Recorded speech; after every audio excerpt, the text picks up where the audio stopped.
मुरबाडमधील sketch artist आणि महाराष्ट्र माझाचे उपसंपादक सचिन पोद्दार यांनी भाकरीवरती विठुरायाची प्रतिमा साकारली।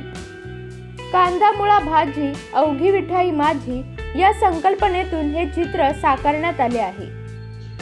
तहानभूक हरपून वारकरी पांडुरंगाच्या भेटीसाठी जातात। वारीमध्ये पाऊस पडत असताना पांडुरंग पावसात भिजू नये म्हणून एका चिमुकल्याने पांडुरंगाच्या डोक्यावर छत्री पकडली आहे।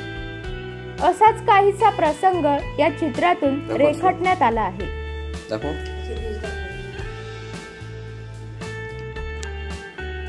वरती घे थोडे।